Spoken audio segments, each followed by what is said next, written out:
دوستو میں ہوں سفیان اور آپ دیکھ رہے ہیں اسپریٹ آف ریئلٹی۔ ناظرین، آج کا ہمارا ٹاپک خالد ابن ولید کی زندگی کو مختصراً جاننا ہے۔ چلیے شروع کرتے ہیں۔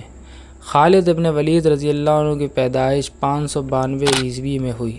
آپ کے والد کا نام ولید ابن مغیرہ تھا جو قریش کے سرداروں میں شامل ہوا کرتے تھے، اور آپ کی والدہ کا نام لبابہ بنت حارث تھا جو کہ بنو ہلال قبیلے سے تعلق رکھتی تھیں۔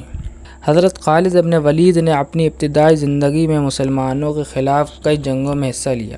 جنگ احد میں انہوں نے کفار کی طرف سے شرکت کی اور مسلمانوں کو نقصان پہنچانے میں اہم کردار ادا کیا، مگر اللہ کا کرنا کچھ ایسا ہوا کہ ان کا دل بدل گیا۔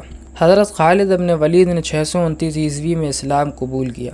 وہ مکہ مکرمہ سے مدینہ منورہ پہنچے اور حضرت محمد صلی اللہ علیہ وسلم کے ہاتھ پر بیعت کی۔ ان کے اسلام قبول کرنے سے مسلمانوں کی صفوں میں خوشی کی لہر دوڑی۔ اسلام قبول کرنے کے بعد حضرت خالد ابن ولید نے کئی اہم جنگوں میں حصہ لیا اور اپنی بہادری اور جنگ حکمت عملی سے دشمنوں کو شکست دی۔ جنگ موتا، یہ آپ کی پہلی جنگ تھی جس میں آپ نے حصہ لیا۔ جنگ موتا میں مسلمانوں کو ابتدائی طور پر مشکلات کا سامنا کرنا پڑا، لیکن حضرت خالد نے اپنی بہترین جنگی حکمت عملی سے مسلمانوں کو محفوظ راستہ فراہم کیا۔ جنگ یرموک، یہ جنگ رومیوں کے خلاف لڑی گئی تھی۔ حضرت خالد ابن ولید نے اپنی غیر معمولی حکمت عملی سے رومی فوج کو شکست دی اور اسلامی فوج کو فتح دلائی۔ جنگ قادسیہ، یہ جنگ ایرانی سلطنت کے خلاف لڑی گئی تھی۔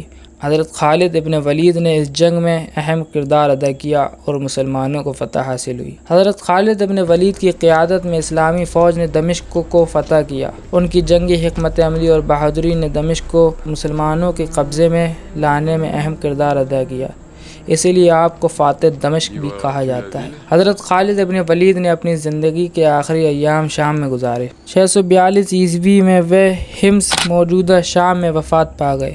آپ کی وفات پر اسلامی دنیا نے ایک عظیم جنگجو کھو دیا۔ حضرت خالد ابن ولید کی زندگی اور خدمات اسلامی تاریخ کا ایک روشن باب ہیں۔ ان کی بہادری، حکمت عملی اور ایمان کی مضبوطی ہمیں ہمیشہ یاد رہے گی۔ اللہ ہمیں بھی ان کے نقش قدم پر چلنے کی توفیق عطا فرمائے۔ یہ تھی حضرت خالد ابن ولید کی زندگی کی مختصراً جھلک۔ اگر آپ کو یہ ویڈیو پسند آئی ہو تو لائک اور سبسکرائب کرنا نہ بھولیں۔ مزید اسلامی تاریخ کے واقعات کے لیے ہمارے چینل کو فالو کریں۔